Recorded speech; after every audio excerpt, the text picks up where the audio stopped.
Muy buenos días, bienvenidos a Diálogo Abierto, un gusto de reencontrarnos. Como pueden apreciar, hoy no se encuentra con nosotros Carla Jarada, hoy le toca a ella, hoy le doy la posta y por supuesto le deseamos unas buenas vacaciones. Ya volverá pronto. Pronto vamos con el tiempo porque es momento de revisar lo que ha ocurrido en la semana. Esto es Diálogo Abierto, recuerde, a través de TV Perú y Nacional, Radio Nacional 103.9 FM. Y cómo no, llegamos a todo el mundo, ¿no? A todo el planeta gracias al Internet y todas las plataformas de los medios de comunicación del Estado, todas las plataformas en Internet. A ver, sin duda una de las noticias más importantes, cómo no, tiene que ver con la política y tiene que ver con esta ya agenda de vacancia. No se aprobó finalmente, o mejor dicho, ingresó, ¿no? Vamos a hablar las cosas en su contexto para aquellos que nos ven o nos escuchan puedan entender lo que está pasando en el Congreso de la República. Se presentaron firmas, ¿no? Las adherencias de Renovación Popular, Avanza País y Fuerza Popular, ¿no? Esta moción de vacancia por incapacidad moral contra el presidente de la República, Pedro Castillo, ¿no? Se consiguieron 28 firmas, se necesitaban 26 nada más, pero esto nada tiene que ver con lo que podría ocurrir más adelante. ¿Qué puede pasar más adelante? Bueno, vamos piano, ¿no? Se tienen que conseguir 52 votos primero para que la moción sea admitida a debate, ¿no? 52 votos que pueden ser conseguidos, yo diría que sí, hay una alta posibilidad, ¿no? Dado que estas tres fuerzas que han presentado la moción, Renovación Popular, Avanza País y Fuerza Popular, si mal no recuerdo, suman 45. Y hay algunos disidentes siempre, ¿no? En Juntos por el Perú, en Perú Libre. Bueno, está también la postura de Acción Popular. Vamos a ver qué pasa con APP, ahora que hay un gran acercamiento entre César Acuña y Pedro Castillo. Así es que están muy cerquitas, por lo menos para esta admisión a trámite. ¿Qué va a pasar con Perú Libre? Vamos a ver, ese es un enigma, ¿no? Valdemar Cerrón, el portavoz, el vocero de la bancada supuestamente oficialista, habló de evaluar en un principio cuando se le preguntó sobre ese tema, pero luego dio a entender de que votarían en contra. Bueno, las cosas están complicadas para el Ejecutivo en el Legislativo, no solamente por esta moción de vacancia, también por las interpelaciones. Ya estuvo el ministro de Transportes en el hemiciclo, le va a tocar ahora al ministro de Educación. Vamos a ver algunas imágenes, justamente ahí está. El ministro Carlos Gallardo va al Parlamento Nacional este martes 7 de diciembre, el próximo, ¿no? Tras aprobarse una moción presentada por la bancada de Avanza País. El titular del Minedu tendrá que responder un pliego de 10 preguntas referidas al último examen de nombramiento docente, el que presuntamente se habría filtrado por redes sociales. Bueno, y finalmente, 8 de la mañana con 5 minutos, después de muchísimos días, ¿no? Fue tensa esta discusión sobre el presupuesto de la República del año 2022, incluso con la presencia de Mirta Vázquez, ahí la vemos en imágenes, y cómo no, del ministro de Economía, Pedro Franque. El Pleno del Congreso finalmente aprobó, después de varios días, el proyecto de ley de presupuesto del sector público para el año fiscal 2022, el mismo que se debatió durante 3 días, lo decía, de sesión. La representación nacional apoyó esta decisión y esto creo que es histórico, o al menos está entre las votaciones más altas, y es lo paradójico, ¿no? En un momento de muchos muy candente, ¿no? Entre el Ejecutivo y el Legislativo, de muchos roces, pero al final primó la responsabilidad, ¿no?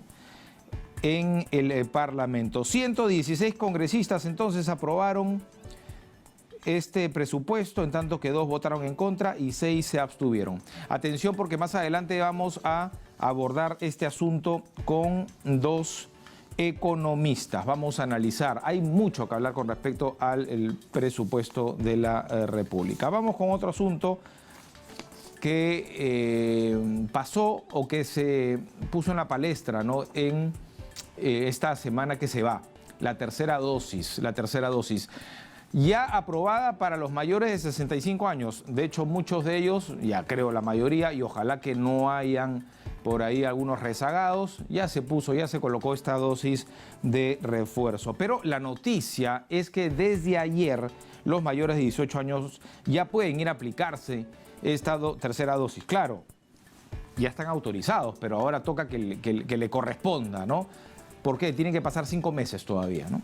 En mi caso, por ejemplo, doy un ejemplo personal, me corresponde todavía en enero, ¿no? Así es que hay que esperar. Lo cierto es que ya se autorizó, ¿no?, esta inmunización. El ministro de Salud, Hernando Ceballos, pidió a las personas que tienen pendiente alguna dosis que acudan a los centros de inmunización debido al leve incremento de contagios que se ha reportado en las últimas semanas. Tema que vamos a ahondar también, que vamos a analizar más adelante en el programa, porque se conoció también esta semana que nuestro país, ¿no?, está en los ojos del mundo porque, bueno, no es un tema para sentirse orgullosos, pero es lo que está ocurriendo en el Perú, ¿no? 4 variantes se registran en este momento en nuestro país, no son motivo de contagios. La Delta es la que predomina. Pero también vamos a hablar de una 5ª variante que está apareciendo en Sudáfrica, la sudafricana, mejor dicho, que ha aparecido en África, quiero decir, y que ha generado pues conmoción, mucha preocupación en Europa, donde ya han prohibido los vuelos precisamente desde el continente africano. Es muy complicada, ¿eh? Los primeros aportes de esta variante hablan de un 50% más de posibilidades de contagio, así que pone en vilo un poco al mundo. Y claro, genera mayor repercusión hoy en día el tema del refuerzo, ¿no?, de la tercera dosis. Bueno, y terminamos con un poco de fútbol. Mi amigo Pepe Guasli hace un ratito nada más en el noticiero de TV Perú hablaba sobre el repechaje, ¿no? La selección, claro, todos puestos, los ojos puestos en el Perú. El repechaje ahora va a ser con un equipo de Asia, ¿no? Pero en nuestra realidad hoy es que se define el torneo nacional, la Liga 1, el torneo de fútbol peruano. Mañana, Alianza Lima y Sporting Cristal van a disputar el partido de vuelta. ¿A quién tendría que nombrar primero, Renzo? ¿A Alianza o a Cristal? ¿Quién fue supuestamente, acá me dicen Alianza, por los hinchas de Alianza, pero quién fue, y es importante esto, quién fue local, ¿no? ¿Quién fue local? ¿Ah? Bueno, el primer partido lo ganó Alianza 1-0, ¿no? Ahora vamos a ver qué ocurre mañana a las 3 de la tarde. Esta ventaja de Hernán Barcos basta si quedan empates, ¿no? Pero si el partido termina 1-0 a favor de los celestes, entiendo que vienen los penales, ¿no? ¿Hay también diferencia de goles o no? A ver, ¿quién me ayuda con este punto? Nadie sabe, ¿no? Todos son hinchas de la U aquí. ¿Hay diferencia de goles, no? No importa. Bueno. Bueno. Listo, vamos a dejar este asunto. Solamente decir algo, es una fiesta deportiva, al margen del hinchaje, lo que ocurra mañana en el Nacional, en Coloso José Díaz, en el primer escenario deportivo del país, queda ahí. Después de los 90 minutos o un poco más, queda ahí. Y por supuesto, desde ya las felicitaciones al campeón. El ingeniero Juan Carvajal está con nosotros, ha sido miembro de Open COVID Perú, ingeniero electrónico. Vamos a hablar de los casos de COVID en 8 regiones. ¿Cómo está, ingeniero? Muy buenos días. ¿Cómo está? Buenos días, gusto en saludarle. Igualmente, bueno, todo bien, aunque empieza a preocupar más. De hecho, cuando hemos conversado con usted en otras oportunidades, usted decía, no nos confiemos. Y ciertamente últimamente están apareciendo muchos casos y tendríamos que hablar de una tercera ola. Dependiendo de qué punto de vista lo observemos o hablemos, si es una tercera ola de contagios o una ola de muertes. Porque a bien gracias, y lo digo así, lo subrayo, el promedio de muertes diarias a nivel nacional no se observa casi como 3 meses un punto de quiebre al alza, pero sí en el tema de los casos, ¿no? Y focalizadamente en algunas regiones del país donde se deberían tomar decisiones que creo que ya la están tomando, pero sí es importante, digamos, ante estas situaciones que se están observando, actuar rápidamente, ¿no? Correcto. Ingeniero, entonces no estamos en un escenario similar al del año pasado, ¿no?, donde la cifra de muertos era la que destacaba. Hoy hablamos de los contagios y la pregunta sería, o mejor dicho, el análisis más técnico es por qué, ¿no? Si supuestamente la vacunación está avanzando rápido, entiendo, ya no deberían, bueno, se pueden registrar contagios, pero eso habla también de una poca efectividad de la vacuna. No tanto así, y viéndolo de manera técnica a nivel de cifras, a nivel de datos, y este análisis no escapa a lo que ha sucedido en otros países, como en Israel, por ejemplo, donde iniciaron hace 3, 4 meses atrás la dosis de refuerzo. Hoy ya nosotros estamos empezando de 18 a más, pero se debe incidir más en el tema de los adultos mayores de 60 hacia arriba. ¿Por qué? Porque lo que estamos observando en los ingresos a hospitalización y a UCI desde junio en adelante, los adultos mayores de 60 hacia arriba con segunda dosis mes a mes están ingresando en mayor cantidad con respecto, digamos, a las personas no vacunadas. Y esto también vemos que desde noviembre en adelante el aumento de casos a escala nacional principalmente se está dando por adultos mayores, tanto entre no vacunados en mayor proporción con respecto a vacunados. Por eso ahí la incidencia importantísima de que nuestros adultos mayores, quienes son las personas de mayor alto riesgo, puedan ir por su dosis de refuerzo. Entonces eso nos invita a pensar de que vamos a tener que correr, ¿no? Porque mientras uno se coloca la tercera dosis, que entiendo es igual que la primera y la segunda en cantidad, la dosis nuevamente, ¿no? Reiterando la palabra, y mientras seguimos vacunando a los rezagados y mientras seguimos bajando, ¿no? digamos, el universo de lo que sería ese grupo objetivo que le llama el gobierno, ¿no?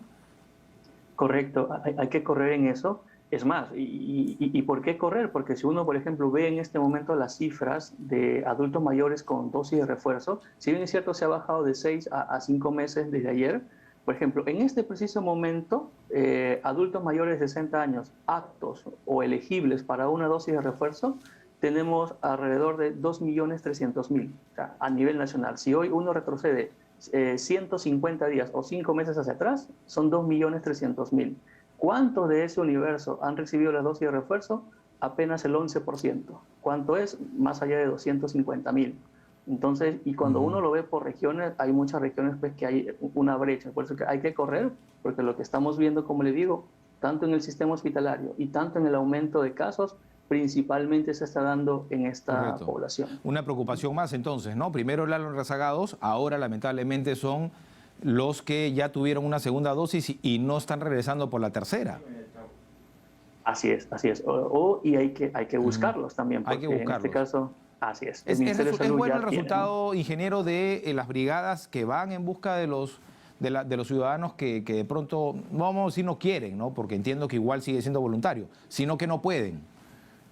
Sí, mire usted que sí, porque si uno mira, por ejemplo, de aquí hace 4 meses atrás, habían, digamos, y enfocándonos en aquellas regiones, las que estaban más relegadas, ¿no?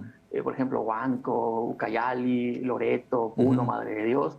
De ese tiempo a la actualidad han avanzado. O sea, Huánuco, por ejemplo, hace 3 meses atrás apenas estaba en el 22-25%. Correcto. Hoy está cerca del 50%. Correcto. O sea, sí está funcionando. Aunque claro, estamos hablando de regiones que tienen lugares muy alejados, inhóspitos en muchos casos, ¿no? Muy pobres, donde no hay Estado, ¿no? Hay que reiterarlo siempre y recordarlo para ver si cambiamos y realmente resolvemos esta gran problemática histórica. Pero Lima es más difícil, ¿no? Sin duda, la región más grande y más populosa. Y la menciono porque las estadísticas no nos están favoreciendo y ya hay detalle incluso de distrital, ¿no? Por ejemplo, hablamos de San Martín de Porres, de Comas, ¿no? Y de Los Olivos, por ejemplo. Sí, correcto. Y todas las miradas se focalizan a la jurisdicción de Lima Norte. En Lima Norte, ¿no? Donde el año pasado, ingeniero, recuérdenos, además, por cierto, el gran trabajo de Open COVID Perú, ¿no? Ya se señalaba como quizá la zona de Lima, no quizá, creo que la zona de Lima, así confirmado, con más casos por más tiempo, ¿no? Sí, correcto. ¿Y esto por correcto. qué se repite? ¿Por qué esta dinámica en Lima Norte? Mire usted que el contexto actual es diferente al de hace un año atrás cuando se disparó la segunda ola. ¿Cuál es? Que estamos vacunando. Pero mire usted que entre diferenciando Lima Norte, Lima Sur, Lima Este, Lima Centro, precisamente Lima Norte es la que tiene la menor tasa de vacunación. Y son esos distritos donde hay menor tasa de vacunación y lamentablemente están aumentando los casos más allá del doble o inclusive el triple de hace 3 semanas atrás. Últimamente, y si analizamos, en algún momento analizábamos siempre el contexto, ¿no? Actividades o, digamos, festividades. ¿Qué podríamos decir? Señor director, si me deja, por favor, a pantalla completa los cuadros para que se vean bien. ¿Cuál es el contexto? ¿Por qué estos últimos contagios? ¿Hay algo que decir sobre eso? La misma alta movilización de la gente. La gente está saliendo más. En efecto, y eso no es de ahora, eso ya viene de hace mucho tiempo atrás. Las medidas restrictivas están prácticamente liberadas. Es una zona, la jurisdicción Lima Norte, donde hay una alta concentración, digamos, de centros comerciales, alta población inclusive. Y ese contexto es lo mismo que pasó hace un año atrás. Pero claro, llevándolo a la situación actual, como le digo, algo que, digamos, está empujando también al incremento de casos en esta jurisdicción es que hay mucha población aún no vacunada o que no ha vuelto por su segunda dosis. Correcto. Estamos viendo el cuadro en este momento San Martín de Porres. No sé si usted nos puede explicar un poco más, porque yo viéndolo rápido no entiendo ahí. Estamos hablando de septiembre, octubre y noviembre, ¿no? Bueno, lo que sí se entiende es la tendencia, ¿no? Sí. Lo que sucede en San Martín de Porres, que pertenece a la jurisdicción Lima Norte, si uno retrocede hace 3 o 4 semanas, 4 semanas atrás, el promedio diario de casos bordeaba los 15 por día. Hoy está más allá de 50. Es decir, se ha más que triplicado en apenas 3 a 4 semanas. Eso es lo que ha sucedido en San Martín de Porres, ¿no? Y por cierto, paréntesis, comenzamos hablando del contagio en las personas vacunadas y algunas de ellas que ya pierden la inmunización, ¿no? Se entiende, por eso el refuerzo de la tercera dosis. ¿El impacto está siendo severo o, como ya se señalaba de un principio, es una enfermedad que se puede combatir?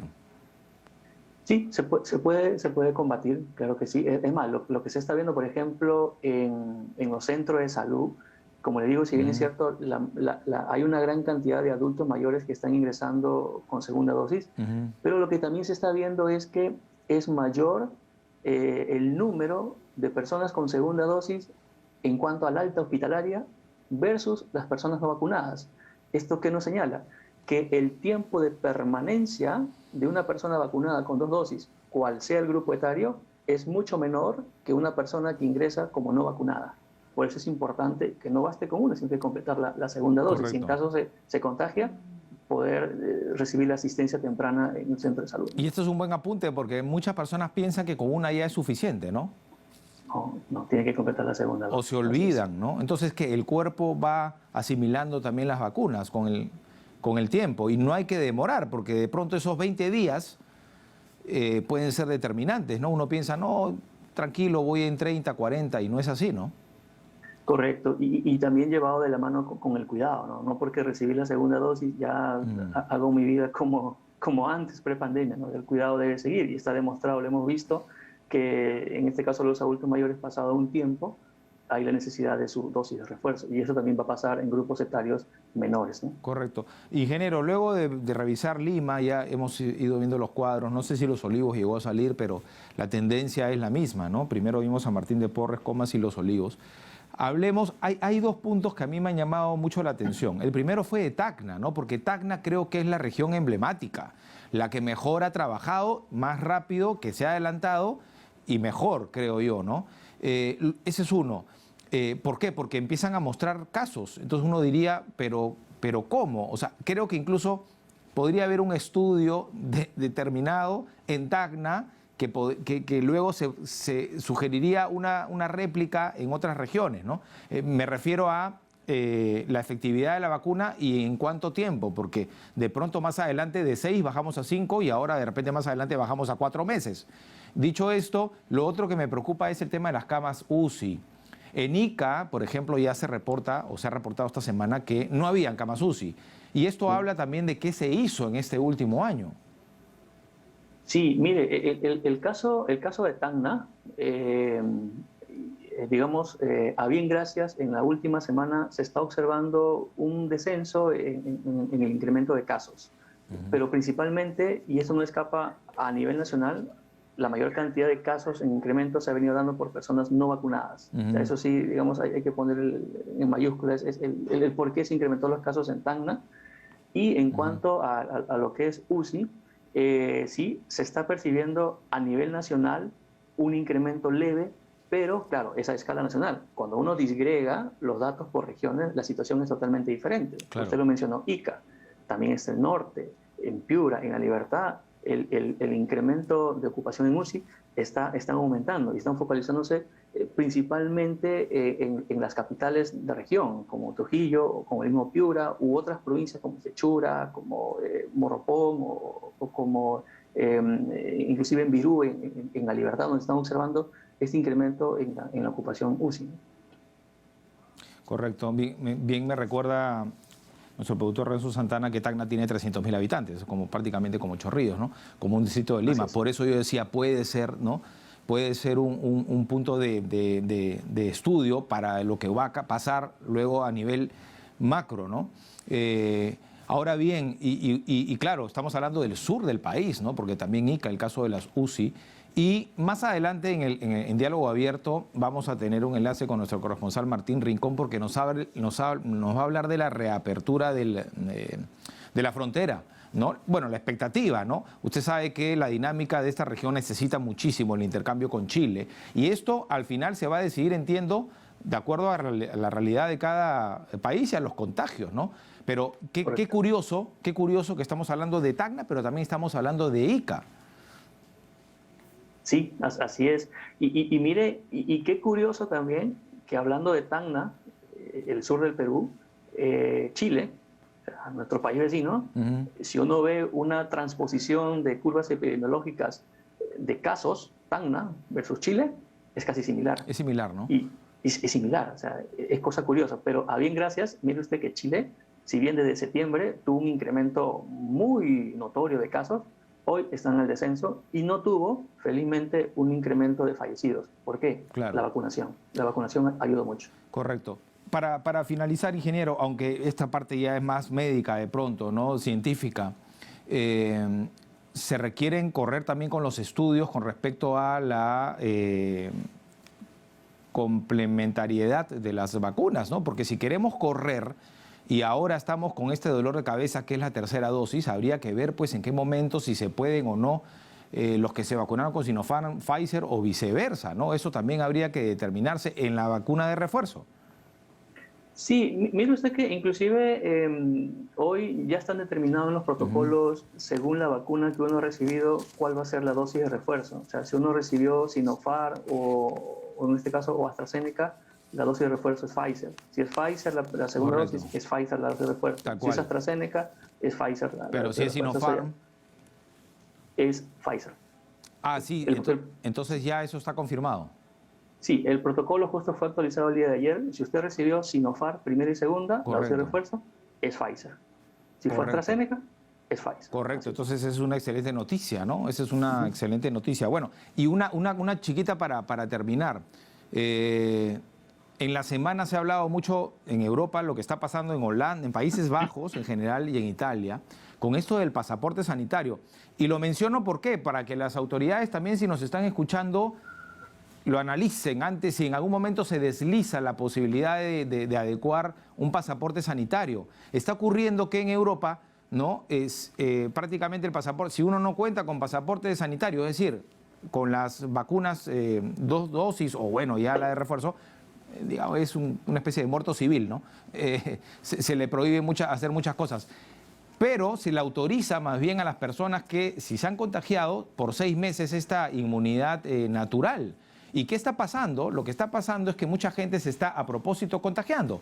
Y ya hay muertos, ¿no? Entre personas mayores y también personas que están saliendo para contagiarse o que se están contagiando incluso con kits que se venden por las redes sociales, aunque les parezca increíble, amigos televidentes. internautas y también oyentes que están llevando la enfermedad a sus casas y contagiando a niños que luego la están padeciendo. Esto de la inmunidad natural, ingeniero, es algo que todavía debe investigarse a profundidad, ¿no? Sí, claro que sí, porque inclusive mire usted que el mismo Portugal, Portugal cerca del 90% de su población con 2 dosis, pero mire cómo está en este momento. Y así como varios países de Europa, o sea, muchas veces se ha hablado que debemos alcanzar el 70, el 80%, pero no nos garantiza eso, que podemos alcanzar la famosa inmunidad de rebaño. Claro, eso creo que ya quedó atrás, ¿no? Eso sí, ya creo que está descartado, porque si fuera así, con tantos contagios que ha habido en nuestro país, pues no estaríamos ahorita corriendo por la tercera dosis. Correcto, así es. ¿No? Y la evidencia, lo que ha conllevado la dosis de refuerzo es justamente ver cómo en ciertos grupos etarios, tras tantos meses de la segunda dosis, correcto, si baja o no la protección, ¿no? Correcto. Bueno, y a tener cuidado también ante la llegada, bueno, algunos consideran que es inminente, pero y en Europa se están cuidando, no sé qué pasará en Perú de una quinta variante, que en este caso para nosotros sería la sudafricana, ¿no? Porque tenemos ya 4. Así es. Los cuidados deben seguir. Todavía hay estudios al respecto y el impacto hablan de 50%, que es bastante, ¿no? Pero bueno, eso en el tiempo lo podremos analizar. Muchas gracias, ingeniero. Hasta una próxima oportunidad. A ustedes, muchas gracias. Buenos días. El ingeniero Juan Carvajal, hablando de los incrementos de casos COVID en 8 regiones y también en los distritos de Lima, ¿no? Ya en este contexto y la estadística, uno dice, pero las estadísticas no son estadísticas, no, sirven para justamente estudiar y enfocarse y focalizar, ¿no? Entonces ya sabemos, por ejemplo, que en Lima Norte se están presentando más casos. Hay que ir ahí con las brigadas, hay que poner los refuerzos, hay que buscar a los rezagados. Pero lo que sí me parece importantísimo fue lo que dijo, porque se acaba de aprobar el protocolo. Ya, si usted se vacunó con Sinopharm, primera y segunda dosis, se puede vacunar con Pfizer en la de refuerzo. Eso es un golazo. Un golazo. Un golazo como el de la Padula, me dicen, ¿no? 2-0 Benevento, sigue haciendo goles. El Bambino. Ah, qué bueno, porque llega bien a los partidos de las clasificatorias. Ximena Carrasco nos reporta desde el Campo de Marte. Buenos días, Ximena. ¿Cómo te va? ¿Dónde te encuentras específicamente? ¿Qué tal? ¿Qué tal? ¿Cómo estás, Nicolás? Y este fin de semana es fin de semana de vacunatón y aquí en el Campo de Marte vemos a personas que han venido por su inmunización. Encontramos de todas las edades, desde menores de edad hasta ya personas un poco más adultas y también, Nicolás, los que vienen por su tercera dosis, porque es importante tener esta dosis de refuerzo. Vamos a conversar con algunas personas. Señora, ¿cómo está? Muy buenos días, estamos en vivo para TV Perú. Viene por su dosis. Tercera dosis, sí, señorita. ¿Cómo se siente al respecto? ¿Estaba esperando ya ser inmunizada? Sí, señorita, porque de todas maneras, como dicen, hay que tratar de cuidarse, como dicen, por el bien de mí, de mi familia, más que todo, ¿no, señorita? ¿Usted recibió la segunda dosis en qué mes? En junio, el 30 de junio. O sea, ya cumplo los 5 meses para que me puedan poner la tercera dosis, señorita. Qué bueno, señorito, que tenga un bonito día y al igual que ella, muchos han venido, Nicolás, aquí al Campo de Marte y da gusto, ¿no? Da gusto ver la disposición de las personas por acudir a vacunarse porque esta es la única manera de que nos puedan salvar la vida, ¿no? La inmunización frente a este virus que hemos visto, se están incrementando los casos. Vamos a seguir conversando. Señora, ¿cómo está? Muy buenos días. ¿Viene por su tercera dosis? Tercera dosis. ¿Cómo se siente? Ya está en casa esperando ya este refuerzo. Sí, esperando y contenta y agradecer porque nos dan esta oportunidad que muchos no han tenido y nosotros podemos tener esta tercera dosis. Gracias. ¿Qué le diría a las personas que de repente no se están animando porque dicen ya tengo la segunda, la tercera de repente no es necesaria? No, sí, tienen que venir, anímense a venir. Acá tenemos una posibilidad de vivir, tener otra oportunidad de estar con nuestra familia, que es importante, ¿no? Claro que sí, muchas gracias, que tenga un bonito día. Y esa es la actitud realmente, Nicolás, ya varias autoridades del Ministerio de Salud han indicado que hay vacunas suficientes para poder aplicárselas a todos los peruanos. Pueden ir a cualquier centro de vacunación. Eso es lo que ha indicado la directora de inmunización, Gabriela Jiménez, que todos los centros de vacunación están abiertos para atender primeras dosis, segundas dosis, terceras dosis, porque la idea es reducir la brecha y también que las personas mayores de 18 años, de repente que han podido recibir hace 5 meses atrás la segunda dosis, puedan acudir por la tercera dosis para justamente estar más protegidos y seguros, ¿no? ¿Cómo está, señor? Muy buenos días, estamos en vivo para TV Perú. ¿Cómo se siente? ¿Le dolió la agujita? No lo he sentido, señorita, no he sentido. Tranquilo. Sí, no he sentido nada. Invite a las personas de repente para que puedan acudir a los vacunatorios. Sí, les recomienda que vengan porque es necesario para la salud, para vivir tranquilo, en paz. Te agradezco. Muchas gracias, señor. Y con esta información, Nicolás, nosotros regresamos a estudios. Muchas gracias, Ximena. Me quedo con la penúltima declaración, ¿no?, de esta señora que decía 2 cosas importantes. Hagámoslo por nuestra familia, ¿no? Y lo primero decía que gracias que tenemos la oportunidad, ¿no?, que no tuvieron muchos, ¿no?, de vacunarnos. Hay que aprovecharla. En primera, segunda, tercera dosis, los que están rezagados tomen conciencia de esta situación, que es un problema de salud pública y que no atañe solamente a nosotros. Bueno, si nosotros tenemos una decisión voluntaria, no hay ningún problema, cada uno tiene eso, pero cuando ya esto podría repercutir en un contagio hacia otra persona, familiar o un ciudadano común de la calle, común y corriente, entonces ahí sí hay problemas. Gracias a Ximena Carrasco, desde el Campo de Marte, desde una zona en realidad del Campo de Marte, ¿no? Porque el Campo de Marte es inmenso y ahí usted puede encontrar un vacunatón si busca bien. Y también lo importante que ha dicho nuestra compañera es que, o ha reiterado lo que ha dicho el Ministerio de Salud, usted puede ir a cualquier centro de vacunación. Si le toca, si ya pasaron 5 meses después de la segunda dosis, usted puede ir a cualquier centro de vacunación y ponerse la dosis de refuerzo. Pausa, volvemos con más en Diálogo Abierto a través de Nacional, TV Perú y gracias al Internet en todo el planeta, gracias a nuestras plataformas informativas. Esto es TV Perú, Diálogo Abierto. Regresamos en breve.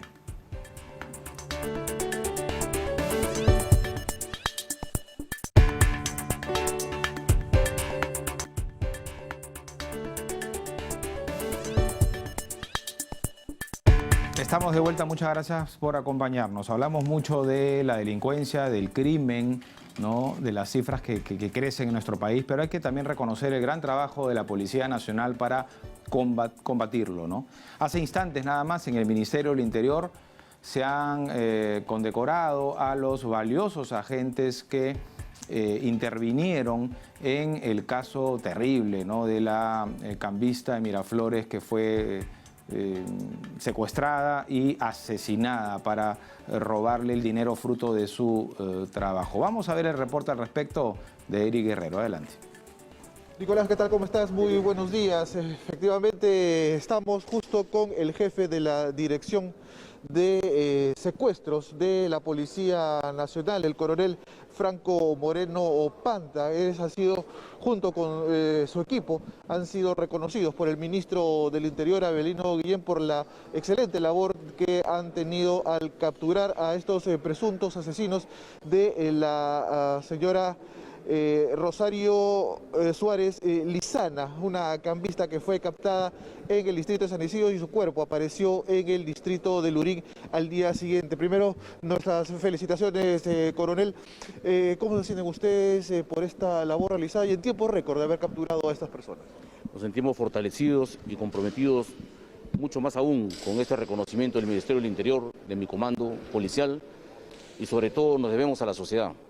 Este trabajo demandaba que nosotros demos una respuesta rápida, inmediata a la ciudadanía, tal cual como ha ocurrido. Este equipo de trabajo humildemente, silenciosamente, ha trabajado para que este hecho no quede en la impunidad. ¿Cómo así dieron con el paradero de estas 3 personas? ¿Cómo fue el trabajo de inteligencia? De que nosotros conocimos el secuestro, robo agravado, consecuente muerte de la ciudadana Rosario Suárez Lizana, inmediatamente nosotros vimos en 2 escenarios un vehículo que aparece en Miraflores y en Lurín. Esto no solamente nosotros nos hemos llevado por una política de cámara, sino hemos recogido a través de todo el itinerario de estos delincuentes, hemos recogido indicios, evidencias, pruebas, testigos, Hemos hecho un análisis concienzudo con el Departamento de Análisis de la Unidad de Secuestros. Hemos utilizado a nuestros mejores hombres para dedicar un tiempo y que este hecho que conmovió a la sociedad sea llevado a la justicia. Nos permitió identificar en primera instancia al conductor del vehículo. A la captura de este vehículo nos llevó a las otras capturas que al tener a los tres pudimos conocer los detalles mínimos sobre este evento criminal. Todo este hecho había sido planificado con días anteriores. Han tenido la mente criminal de eliminar a la señora con un químico de alto poder y al no lograr su objetivo proceden a estrangularla. Todo este escenario macabro se llevó a cabo dentro del interior del vehículo, desde Miraflores a Lurín. Ahora, coronel, ya estamos a punto de cerrar el año. Un balance más o menos de cómo está la división de secuestros en estos momentos. ¿Cuál es el porcentaje de la labor policial de ustedes? Mire, el secuestro es un delito muy silencioso, muy callado. Nosotros estamos combatiendo en todo el país. Estamos desplazando a nuestro personal para atender unas demandas policiales, unas demandas fiscales. No, el balance es bueno, es positivo. Lo que estamos viendo últimamente es que más que extorsión está existiendo aceptación. Hay gente que acepta pagar un dinero creyendo en la creencia que puede ocupar un espacio público, en la creencia que es lo mejor para ellos y por su tranquilidad. Sin embargo, alimentan a ciertas organizaciones para que ellos hagan un monto necesario y poder subsistir, ¿no? Entonces, donde existe el caos, donde existe el desorden, existe la delincuencia. Nosotros estamos bien inmersos en poder identificar estas bandas. Todos los días capturamos a personas dedicadas al delito de extorsión. Un último mensaje, por favor, coronel, para todos los que lo están viendo y también para su equipo que lo acompaña. El ciudadano debe conocer que todos los días no son iguales. Pensamos que todos los días no nos va a suceder nada. Tenemos que tomar todas las medidas de seguridad, no en la calle, en los taxis, en el micro, en la casa. Y hay un mensaje que quisiera darle a los padres de familia. Los hijos a veces no se pierden en la calle, sino se pierden dentro del hogar. Tenemos que tener un control inmenso sobre ellos para que no ocurran eventos como estos, para que no aparezcan. Estamos viendo la juventud ahora cómo aparece delincuencialmente, pero siempre estamos alerta. La Policía Nacional va a estar siempre alerta. Muchísimas gracias. Entonces al coronel Franco Moreno Pante, también al equipo de 13 policías que han permitido esta captura de estos 3 presuntos delincuentes. Nicolás, recortamos contigo en estudios. Muchas gracias. Muy bien, muy bien. Felicitaciones a la Policía Nacional por ese trabajo terrible, premeditado, ¿no? Secuestro, tortura, asesinato para robarle el dinero a esta cambista. En el marco de la ceremonia de condecoración a estos valerosos agentes, brindó un discurso breve el ministro del Interior, Avelino Guillén. Esto fue lo que dijo.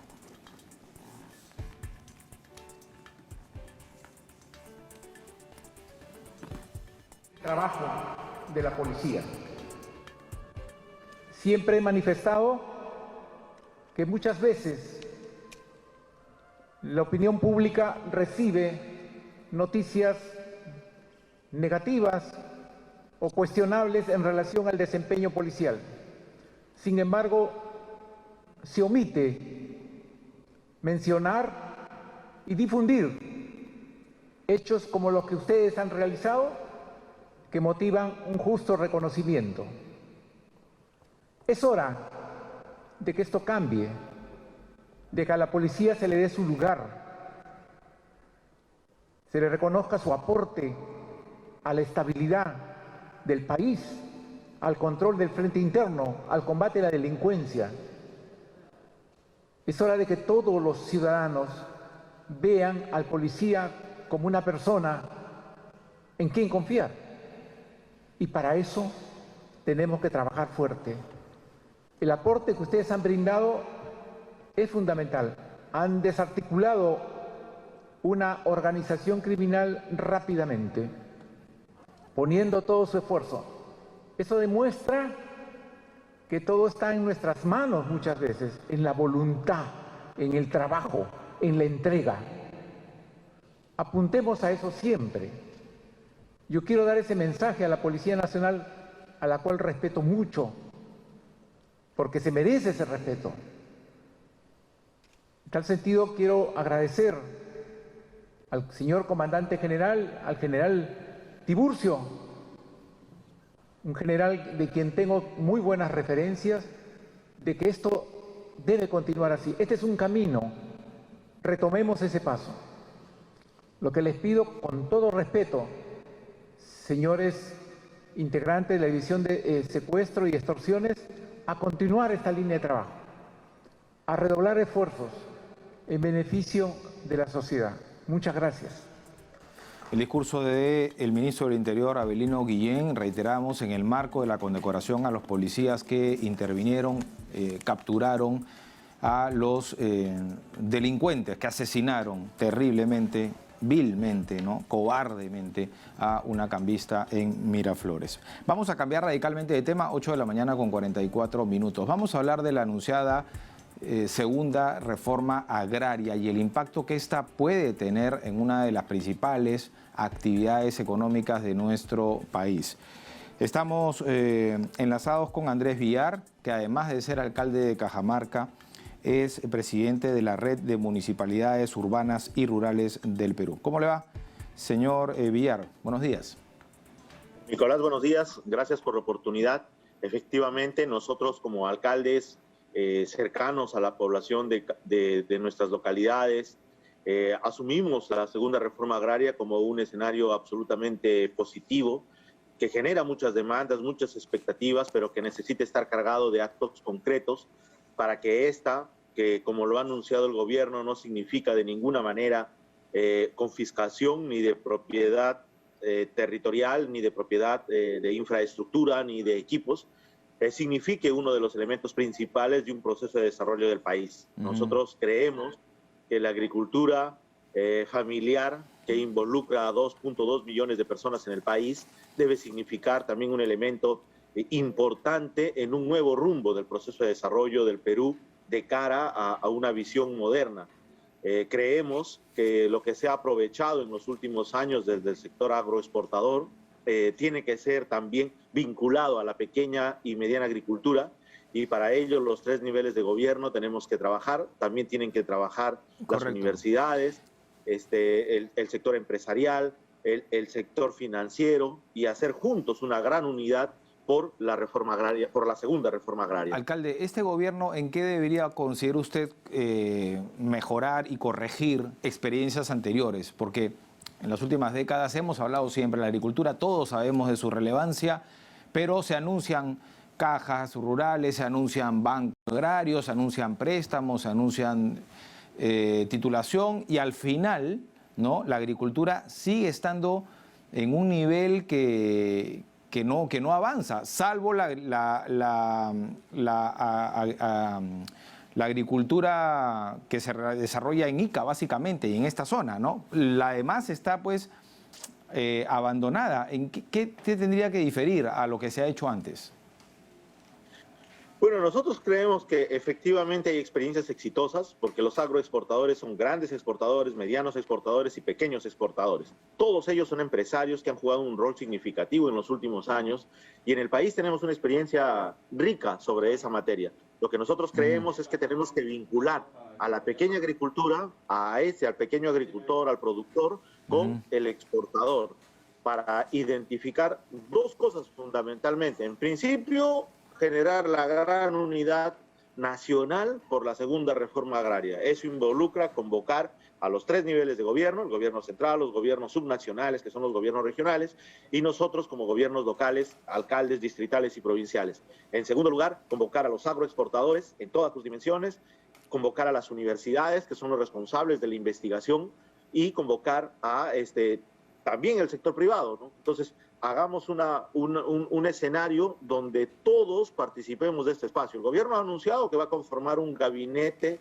por la segunda reforma agraria, y de la misma forma el Consejo Nacional por la Agricultura. Estamos a la espera de que se formalicen estas acciones para, a partir de estas actividades, desarrollar un conjunto de medidas vinculadas, por ejemplo, a promover la innovación y la tecnología en el desarrollo de la agricultura para desarrollar mejores rendimientos, y en segundo lugar un acceso a mercado de esos rendimientos, porque como lo ha dicho en varias entrevistas estos días también el presidente de la Junta Nacional de Usuarios de Agua, podemos sembrar más, podemos tener mejor producción, pero si no lo acercamos al mercado, también la cadena va a ser completa. Claro, ¿a quién se lo vendemos, no? ahí está digamos, la relevancia del trabajo de los gobiernos locales, ¿no? Usted, siendo alcalde de Cajamarca, por ejemplo, nos puede brindar más detalles de lo que podría hacer, ¿no? Desde su despacho, ¿no? ¿De qué manera pueden ayudar? Hablaba usted de la agricultura familiar. ¿Cuántas personas se dedican a la agricultura familiar? 200.000, ¿no? Que claro, uno puede decir, 2.200.000 de acuerdo a los datos del propio gobierno central. 2.200.000. Familias. Correcto, pero ¿qué? Y el impacto, ¿a cuántas personas beneficia esta agricultura familiar? Eso es lo importante. Eso es lo importante, y por eso nosotros ahí encontramos la relevancia de una expectativa de generar esta segunda reforma agraria, ¿no? Nosotros creemos, por ejemplo, desde los gobiernos locales, nosotros impulsamos proyectos con el ProCompite para dotar de pequeña infraestructura, maquinaria, equipos para que la actividad agraria se desarrolle de una mejor manera, pero creemos que esta segunda reforma agraria tiene que llevar eso, tiene que llevar mecanismos, programas de subsidio para la adquisición de maquinaria agrícola, mejoramiento genético, más semillas, y un programa hidráulico que nos ayude, que tenga un enfoque de siembra y cosecha de agua, porque a partir de la siembra y cosecha de agua vamos a tener mejor producción. Y esto no puede ser parte del discurso nada más, sino tiene que ser parte de los hechos. Nosotros como alcalde a nivel nacional venimos desarrollando un conjunto de estas actividades, pero necesitamos un impulso del gobierno central. Nuevamente, se menciona mucho al gobierno central, pero el trabajo que pueden hacer, por ejemplo, los gobiernos regionales, ¿no? Usted habla bien del agua, represas, por ejemplo. ¿Por qué esperar que el gobierno central haga las cosas? No, nosotros lo venimos haciendo desde los gobiernos locales. Hay experiencias exitosas como el gobierno regional de Ica en la gestión anterior, que logró hacer un sistema significativo de masificación de proyectos de siembra y cosecha de agua. Hoy el gobierno regional de La Libertad. Y así como ellos, muchos gobiernos locales, nosotros también estamos haciendo proyectos vinculados a la captación de agua con reservorios, microreservorios, que se conecten a sistemas de riego que nos ayuden a producir de mejor manera. Y desde luego esto necesita un mayor impulso, porque necesitamos no solamente el empuje de los gobiernos locales, sino el empuje de los tres niveles de gobierno: gobierno central, gobierno regional y gobiernos locales.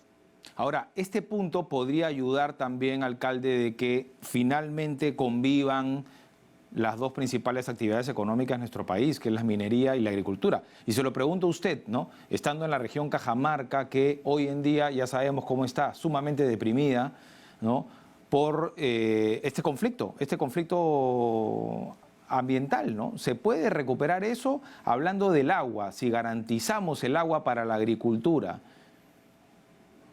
Mire, en la actualidad las actividades empresariales se desarrollan a partir de la creación de valor compartido, que ese es el concepto moderno que tenemos que entender y que esperamos que todas las industrias extractivas también lo asuman, ¿no?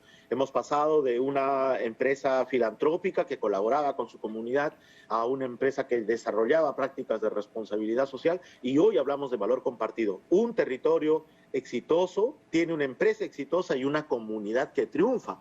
Y por eso es que necesitamos un interrelacionamiento acorde, y justamente eso tiene que ver con que no solamente se desarrollen industrias extractivas, sino actividades no conexas a la minería o a cualquier tipo de industria extractiva, pero que sean sostenibles. La agricultura es una actividad sostenible. En Cajamarca, afortunadamente, eso lo hemos aprendido, y existen alrededor del entorno minero, por ejemplo, hoy en día, una producción importante de arándanos, de berries, que han dinamizado la economía de nuestra localidad, pero que nosotros consideramos necesitan un empuje mayor, que esté vinculado a siembra y cosecha de agua, innovación y tecnología y mejoramiento de carreteras, ¿no? Ok, pero no descarta entonces esta convivencia con la minería. No, desde luego, nosotros creemos al contrario, ¿no? Que los recursos que son resultado de la actividad minera deberían invertirse no solamente en algunos programas que desarrollamos desde el gobierno central y desde los gobiernos locales a partir del aprovechamiento y eficiencia de la utilización de los recursos públicos, que tienen que ver con el cierre de brechas, sino creemos adicionalmente que un segundo paquete tendría que estar vinculado a la reinversión de utilidades en la minería en actividades no conexas. Nosotros, por ejemplo, en Cajamarca creemos que tienen que ser actividades vinculadas a la agricultura, a la ganadería y al turismo. Ujú. Y bueno, y luego viene la tercera parte de la cadena, que ya con el producto de la tierra, de pronto darle el valor agregado también, ¿no? Hay que hacer hincapié ahí. Y creo que con las exportaciones, si ampliamos los mercados, se podría lograr. Bueno, como yo lo refería en un principio, nosotros necesitamos no desvincularnos de quienes más han crecido en los últimos años, y ellos son los exportadores, ¿no? Los exportadores son grandes, medianos y pequeños.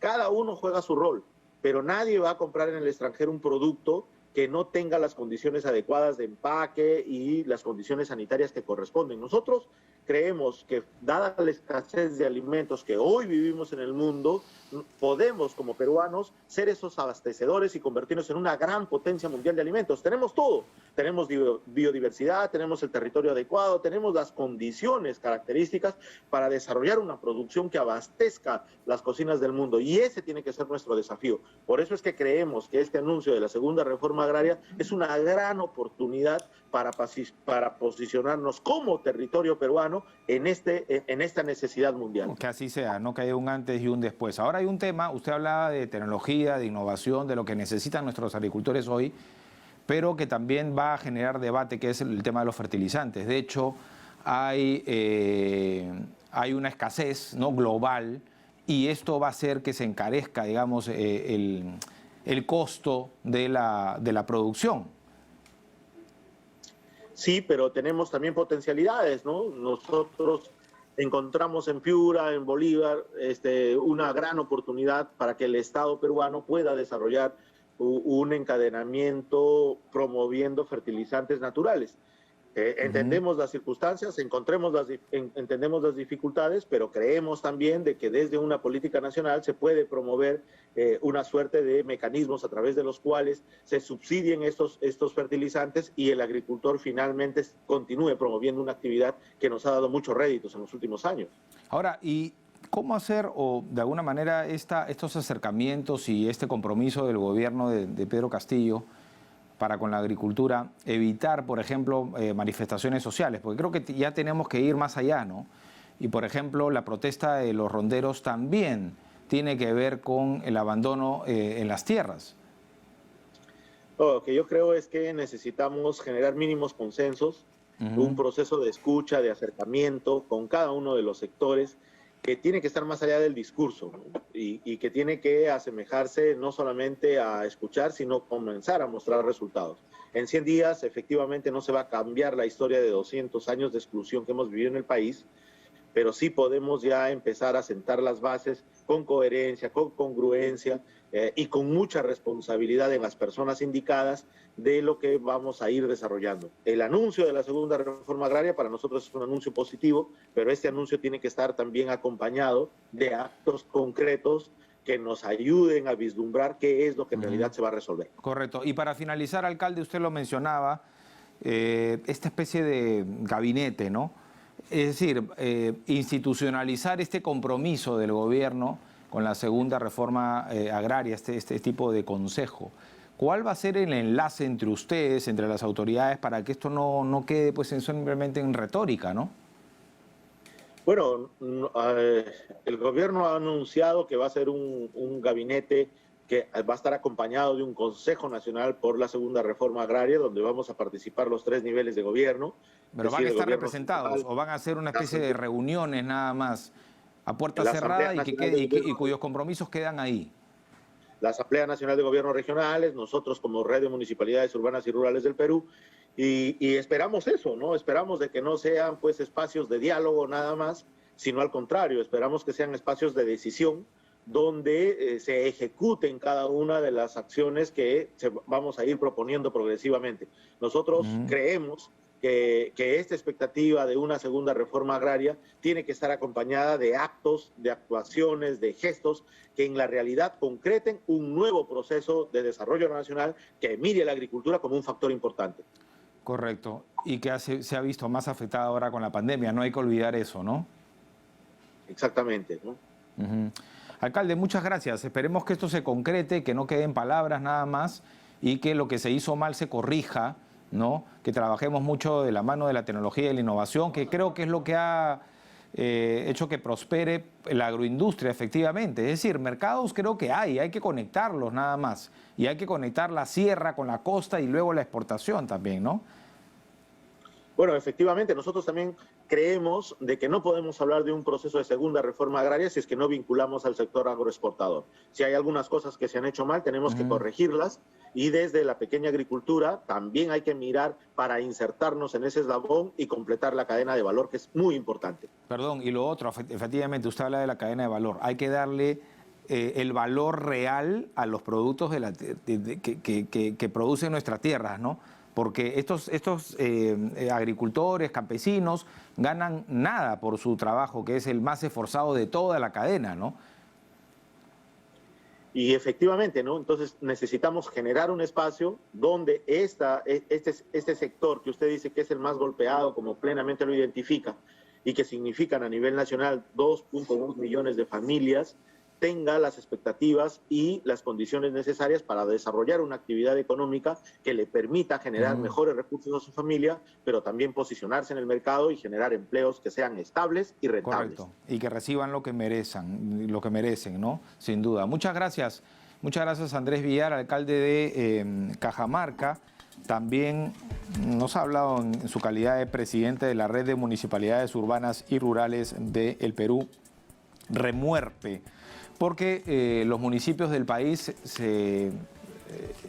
este gran conglomerado, se han reunido y han anunciado con muchas buenas expectativas, ¿no?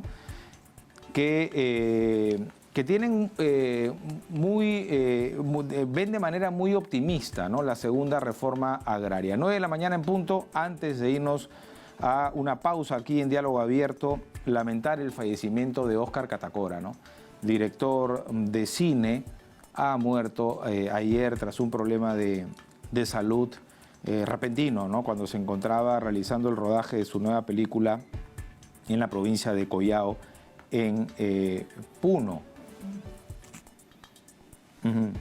De hecho, la productora cinematográfica de Cine Aymara, ¿no?, fue la que anunció esto. Dijo: con pesar, enorme pesar, anunciamos el fallecimiento de nuestro director, problema repentino de salud. Utilizó sus cuentas sociales. La familia también del director del filme peruano Huayna-Pacha, que por cierto está en Netflix, ¿no?, realizará el funeral en estricto privado en la comunidad de Jolini, sector de Huaylaja, en el distrito de Acora, en Puno. Recordemos el trabajo rápidamente, el legado, muy joven además partió, ¿no?, Catacora. Dirigió la cinta Huayna-Pacha, que es la primera película peruana hablada en Aymara, filme elegido para representar al Perú en los premios Oscar como mejor película extranjera, pero también ganó el premio a mejor ópera prima, mejor fotografía en el Festival de Cine de Guadalajara del 2017. El guionista Paco Bardales lamentó también la noticia, envió sus sentidas condolencias a través de su cuenta de Twitter. El Ministerio de Cultura también se pronunció expresando sus sentidas condolencias, destacando Huayna-Pacha, sobre todo esta parte, ¿no?, de que destaca por haber sido grabada íntegramente en lengua aymara, y además tantos reconocimientos, no solamente a nivel nacional, sino internacional. Bueno, descansa en paz entonces, Óscar. 9:02. Pausa, volvemos con más. Esto es Diálogo Abierto, no se muevan.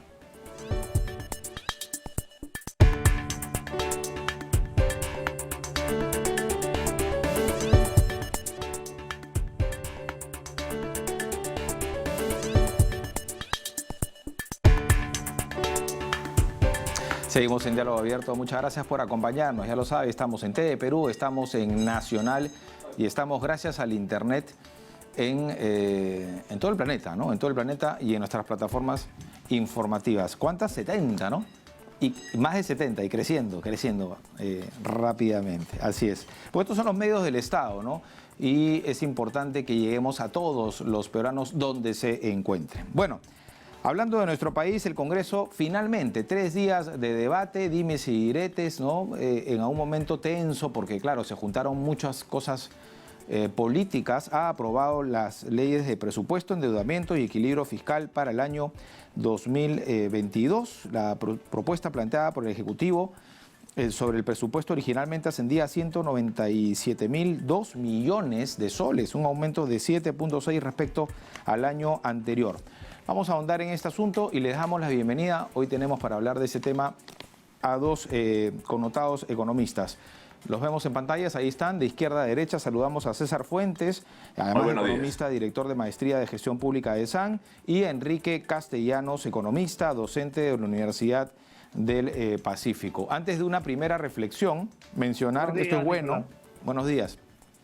Esto es bueno, digo, porque en medio de este conflicto permanente que esperemos que se detenga porque no le hace nada bien el ruido político a nuestro país y justamente la estabilidad económica, se consiguieron 116 votos, ¿no? Que debe ser de las votaciones más altas en los últimos tiempos con respecto a el presupuesto. 2 en contra y 6 abstenciones, entonces son 116 de 124.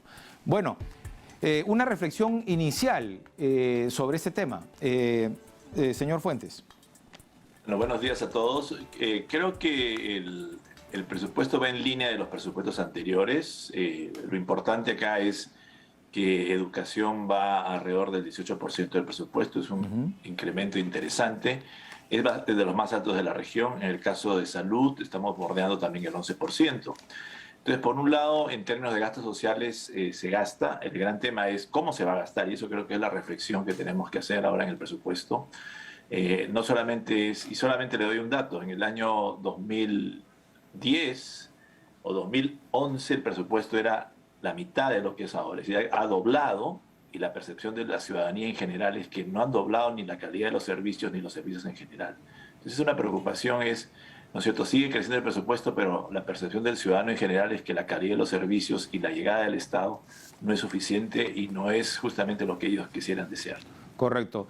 Señor Castellanos, en esa línea, creo que también lo interesante de este asunto, aunque el gobierno es novel, ¿no? Es nuevo, tiene 3 meses nada más, ha tenido que aterrizar, ¿no? a una realidad, ¿no? en nuestro país. Y a una cosa es con guitarra y otra con cajón, ¿no? Y usted sabe que en las campañas se ofrecen muchas cosas. Sí, efectivamente, por ahí si te refieres al tema de educación y salud, donde hablaban pues de...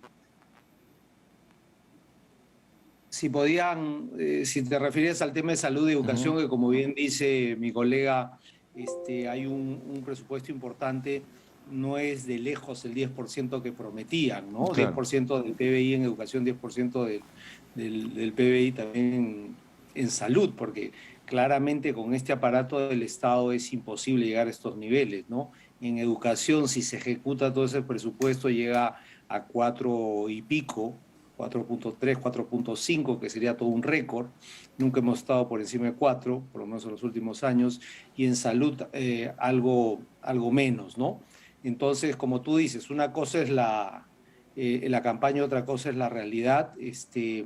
Aún así, coincido plenamente con mi colega que el tema, más allá del presupuesto, que es al final del día es un documento, es un papel, el tema es cómo ejecutamos ese gasto, la calidad de ese gasto, y si ese gasto, por más que es mayor, le va a permitir al Estado dar bienes y servicios de calidad a toda la población. Ese es el reto, y no de este gobierno, sino de todos los gobiernos de los últimos 30 años, ¿no? Ahora, señor Castellanos, igual se endereza de alguna manera el rumbo, ¿no? Porque muchos hablan de una campaña, ya que hablamos de la política, del modelo económico, de Asamblea Constituyente, inestabilidad por doquier, ¿no? Y este continuo conflicto que mencionaba más temprano, que lo que genera es incertidumbre nada más, y esto afecta directamente al ciudadano, ¿no? Ahora ya con el presupuesto ya establecido, ya sabemos dónde se puede, dónde y cómo se puede gastar.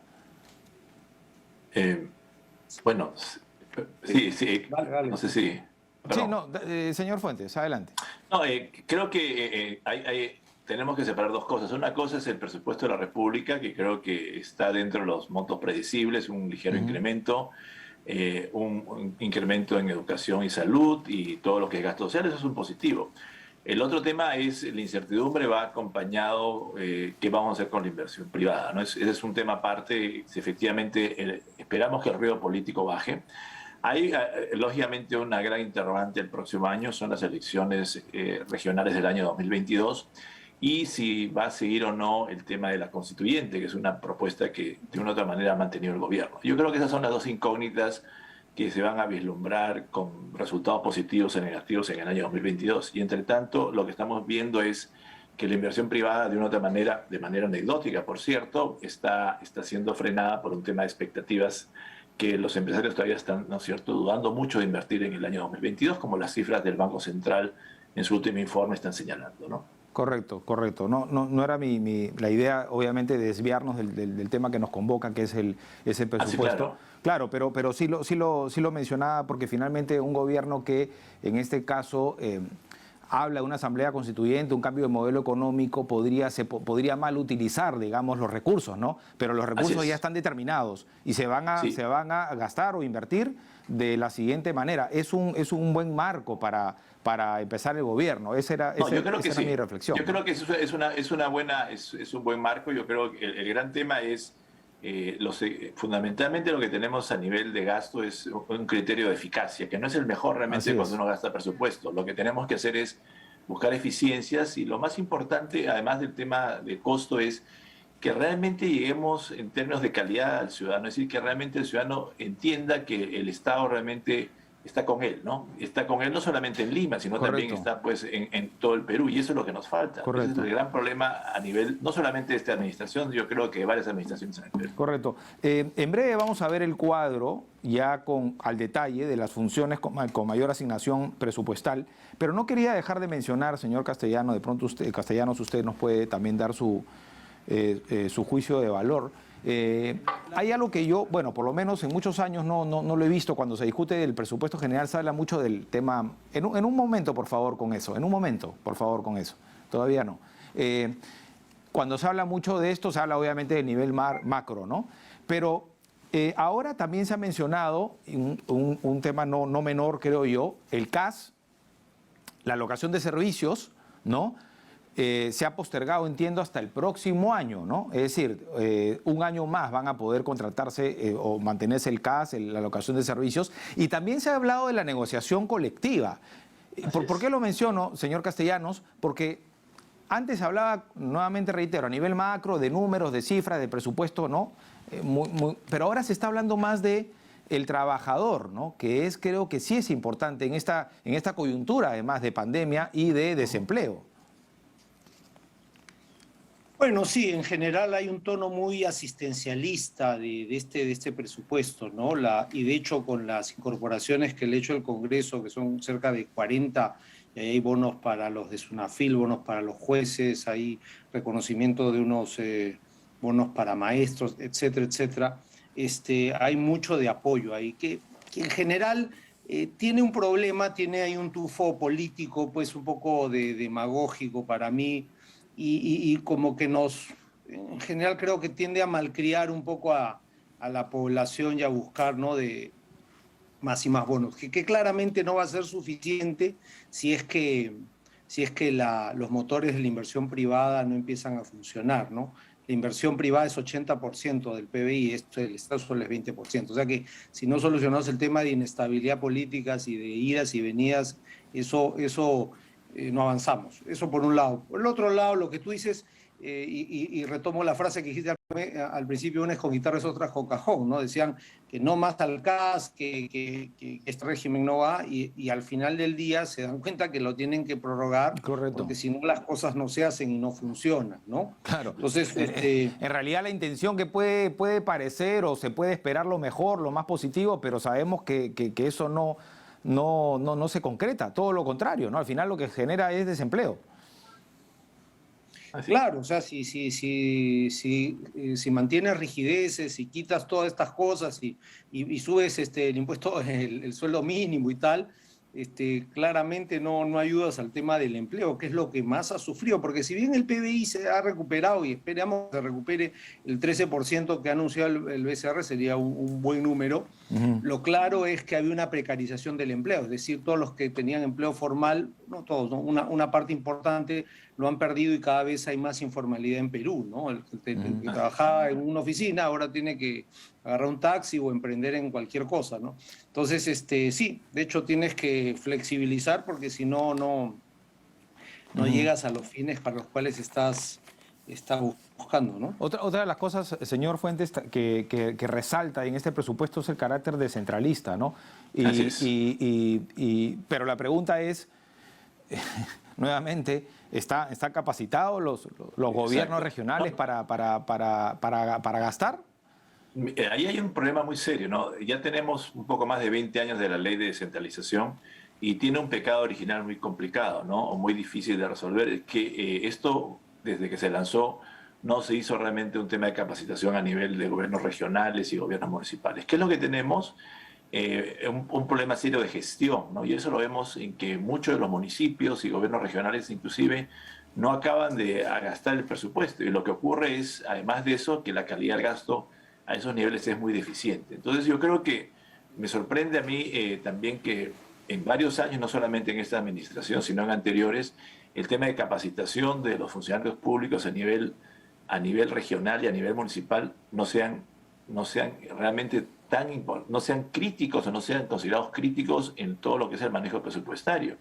Hoy día estamos teniendo un presupuesto que es 3 veces mayor de lo que teníamos hace 15 años. Es decir, estamos hablando de que el presupuesto ha crecido en términos nominales 3 veces más.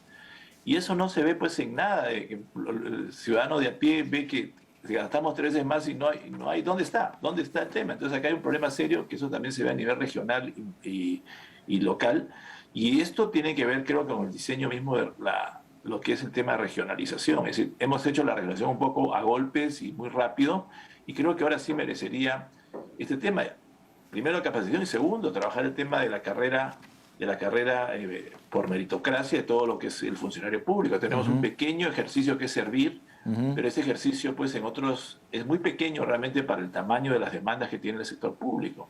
Entonces acá es importante realmente establecer una carrera pública, no solamente como se está hablando ahora de negociación colectiva, que es un tema estrictamente, diríamos, sindical o laboral, sino que también tengamos una clase, diríamos, de servidor público que vaya de acuerdo a las necesidades del país. Hay una disparidad entre lo que realmente el Perú necesita y por otro lado lo que el servidor público está ofreciendo, porque tiene varias limitaciones. Entonces eso significa mejorar salarios, pero también mejorar capacitaciones, mejorar realmente el entendimiento de la cosa pública, el tema de transparencia. Bueno, y ahondar en la meritocracia, ¿no?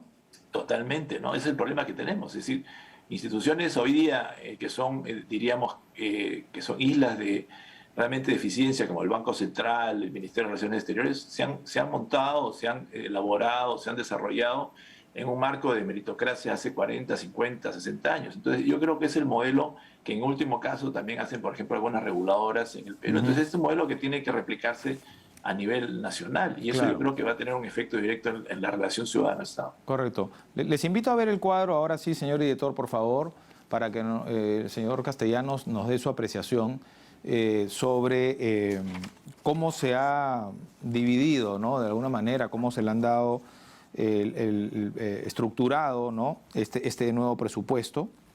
Estas son las funciones con mayor asignación presupuestal, bien lo mencionaban ustedes también. Lo que es educación, ¿no? Encabeza el presupuesto con 18.2%, ¿no? Atención, porque el próximo año, en marzo, ya vuelven los chicos a las clases, ¿no? Y 100%, y ahí hay que ver cómo van a encontrar a las instituciones educativas, ¿no? Luego tenemos al planeamiento, gestión y reserva de contingencia, 14.1%. Nuestros invitados nos van a explicar esto, o nosotros no somos especialistas. Salud, ¿no? 11.3%, y esto tiene que ver, está claro, con la pandemia. Transporte 9.7%, orden público y seguridad 6.7%. Nos detenemos ahí para analizar esta primera parte, señor Castellanos. ¿Cómo lo ve? Mira, Yo volvería al punto más central, que más allá de los montos, que pueden ser montos importantes y crecimientos versus el año pasado, tanto como tú dices en salud, en educación, en fortalecimiento de la competitividad agrícola, alivio de la pobreza o promoción del empleo, que son partidas importantes ahí.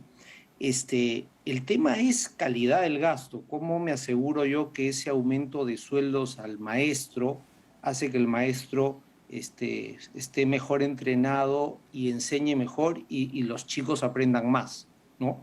Ahí es donde se rompe la cadena, ¿no? ¿Cómo hago yo que el sol que pongo en presupuestos de agrícolas o de salud o de educación, como decía, efectivamente llega donde tiene que llegar y me dé el nivel de bienes y servicios de calidad que requieren los pobladores? Ese es el punto central, además de las partidas, porque si no, llegamos a cosas como, te pongo un par de ejemplos para ya un poquito risibles, pero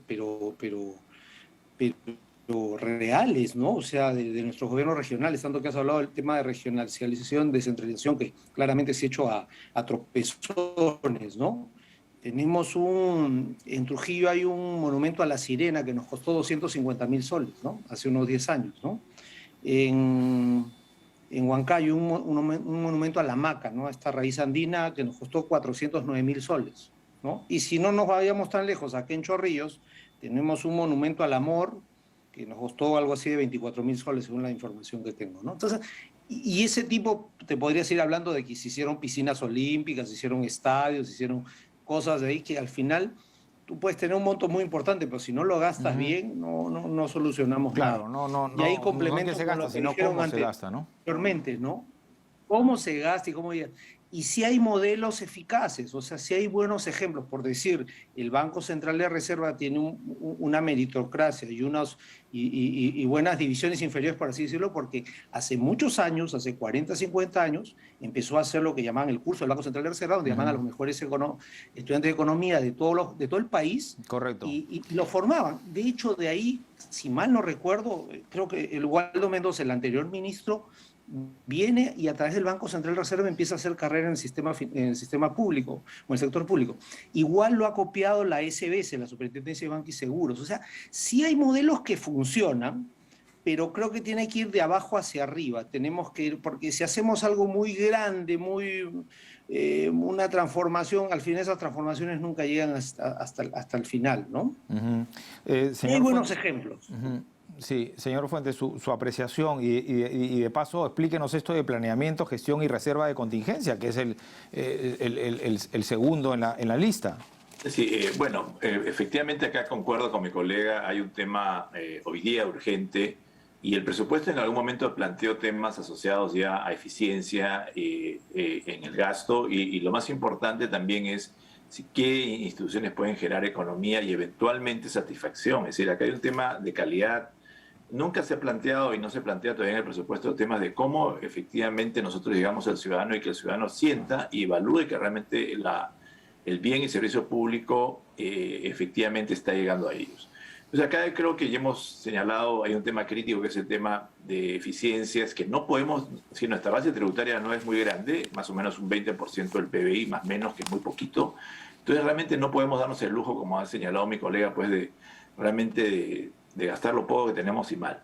En el tema de reserva de contingencia, lo que pasa es que cada gobierno, en la medida que comienza un año fiscal, va a tener modificaciones o va a tener eventualmente cosas que no están en el presupuesto y por eso es que se plantean estas líneas, por ejemplo, reservas asociadas a lo que puede ser, por ejemplo, el COVID. Hoy día no sabemos, ¿no es cierto? Esperemos que esto efectivamente no se modifique, que el COVID de nuevo no tengamos un problema de tercera, cuarta o quinta ola.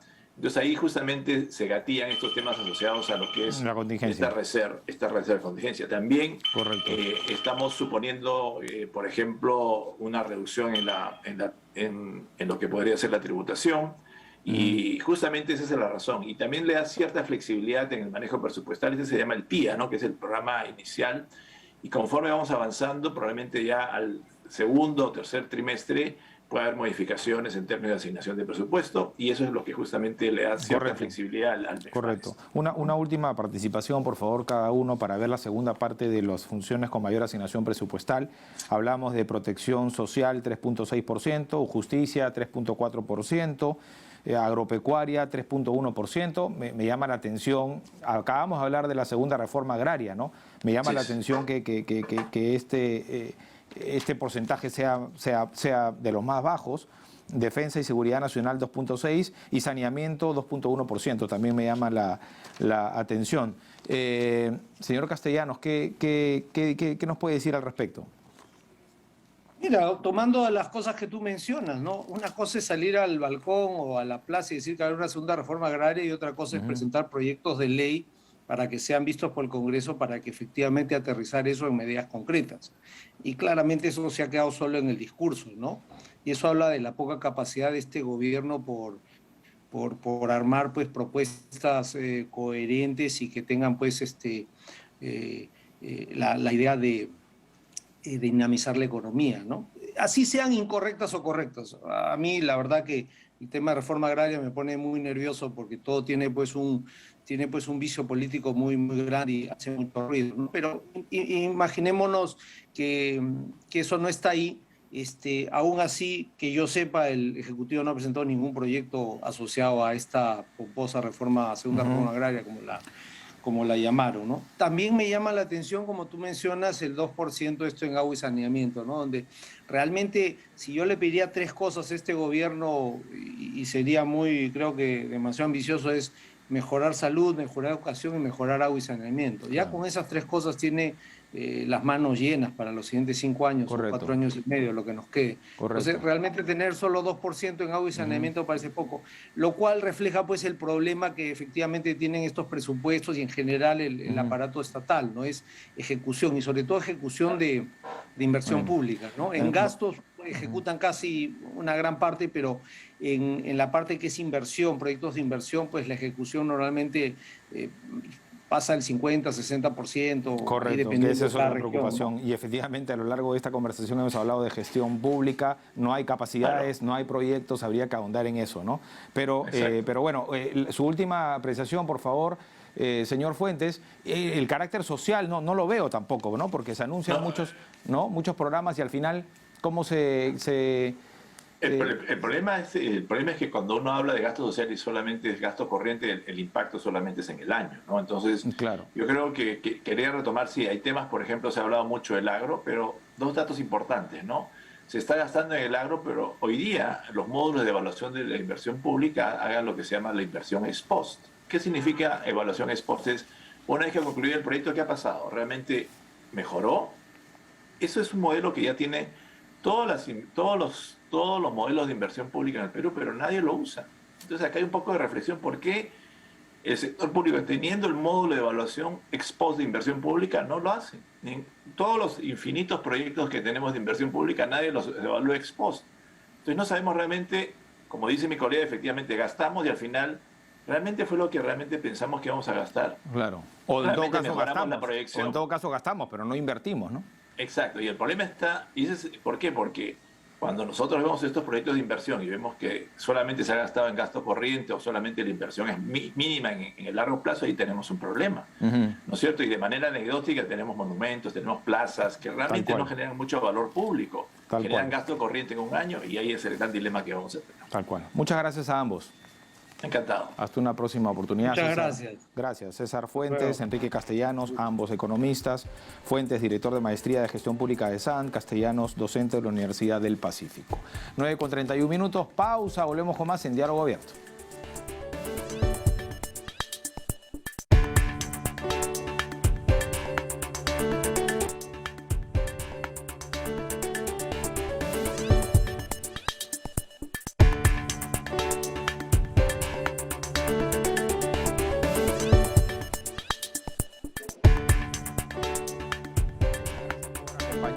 Toca darle el pase a Fiorella Guevara.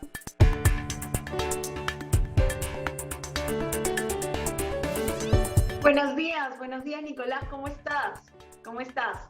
Hoy vamos a conversar con todos nuestros televidentes acerca de un tema que nos vienen consultando mucho en nuestras redes sociales.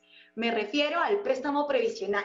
Empezaremos diciendo que el préstamo previsional es una alternativa para que los afiliados al Sistema Nacional de Pensiones puedan acceder a una pensión cuando no reúnan la totalidad de años de aportes requeridos. ¿Cómo lo solicito? Muy fácil. El interesado debe ingresar su solicitud de pensión a través de ONP virtual. En ella indicará que desea acceder al préstamo previsional para completar la cantidad de aportes requeridos. La ONP identifica, en su caso, si realmente aplica el préstamo previsional, estimando el monto de la pensión que obtendría y el descuento que deberá aplicar a su pensión. Esta información será enviada a su correo electrónico. Recuerde siempre revisar constantemente el correo que consignó al solicitar la pensión, tanto en la bandeja de entrada como en la de correos no deseados. El monto del préstamo será descontado mensualmente hasta completar el número de aportes que le fueran prestados. En todo este camino, no se preocupe porque usted no estará solo. Recibirá una asesoría de un especialista de la ONP que lo ayudará a tomar una decisión informada. Así que ya lo sabe. ¿El préstamo previsional es ilimitado o tiene tope?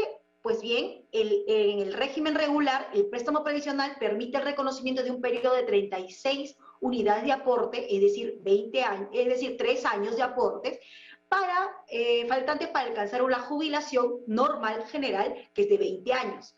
Para solicitar una pensión proporcional, el préstamo será de 24 meses si desea completar los 15 años de aporte para percibir una pensión de 350 soles. Y de 12 meses se le prestará si desea solicitar la pensión desde los 10 años de aporte para percibir una pensión del monto de 250 soles. Los que acceden a este préstamo cuentan con los mismos beneficios que un asegurado normal. Pues sí, no, la respuesta es que sí. Todos los afiliados que solicitan el préstamo previsional tienen exactamente los mismos beneficios que otorga el derecho de pensión, entre ellos el de la atención médica en e-salud, de por vida, en e-salud. Muy importante tener en cuenta ello.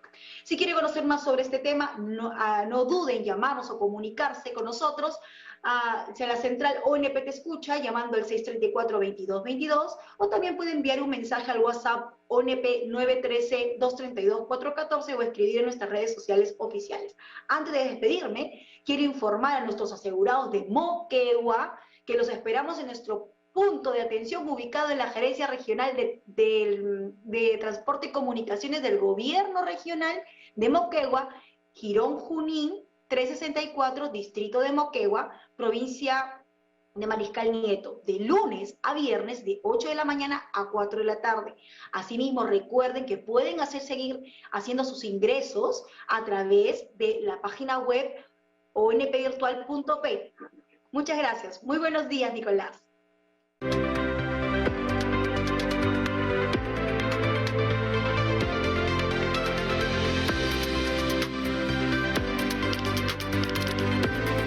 Gracias a Fiorella Guevara. Y la fórmula del ahorro. Vamos ahora con Martín Rincón, nuestro corresponsal en Tacna. Hay mucha expectativa, pero nada concreto todavía. Martín, muy buenos días con respecto a que se abra la frontera con Chile.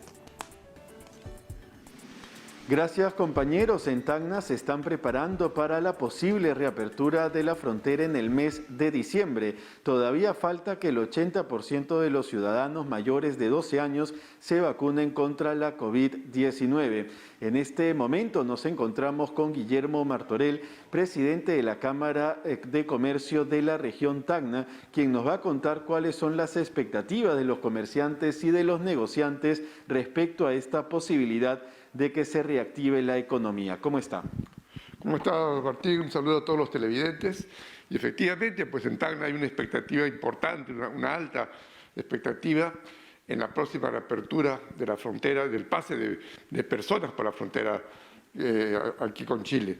Indudablemente que este ha sido un año y 8 meses, 9 meses de paralización que ha repercutido fuertemente en la economía de la región. Entonces, ante esta noticia, ante esta posibilidad, que espero se concrete el 1 de diciembre, el comercio en general de la región Tacna y la población en general tiene una expectativa muy importante en este sentido. En cuanto a eso, ¿no? ¿Cuánto es lo que ha perdido Tacna? ¿Cuánto es lo que ha perdido los comerciantes, los negociantes en este año, 8 meses de la frontera cerrada? Bien, en Tacna, y estas son cifras pre-pandemia, vamos a decir el 2019, había un ingreso anual de más o menos 2 millones de extranjeros que pasaban la frontera aquí con Santa Rosa, ingreso a Perú.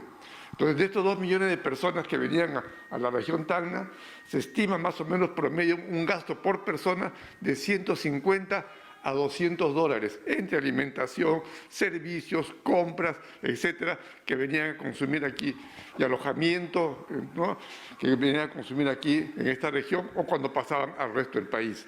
Entonces, si multiplicamos, hacemos una simple multiplicación, tenemos que a Tacna, a la economía tacneña, por estos 2 millones de personas anualmente ingresaban más o menos entre 300 y 400 millones de dólares, lo cual es una cifra muy importante para una economía pequeña como la de Tacna. Entonces, estos ingresos se han dejado de percibir entre el año 2020 y el 2021. Entonces entenderá que ha repercutido terriblemente en nuestra economía. Mientras que en el lado peruano, en Tacna, los comerciantes, los mismos ciudadanos están de acuerdo de que se abran la frontera, obviamente cuidando el tema de la pandemia, los protocolos, ¿no? ¿Cuál es el sentir o cómo es lo que piensan, digamos, digamos las ciudades o los ciudadanos del norte de Chile? Bien, por supuesto que hay una expectativa, como dije al principio, del comercio en Tacna, por supuesto cuidando, efectivamente, es correcto, cuidando la sanidad, porque esa es la primera preocupación que debemos tener la parte de salud.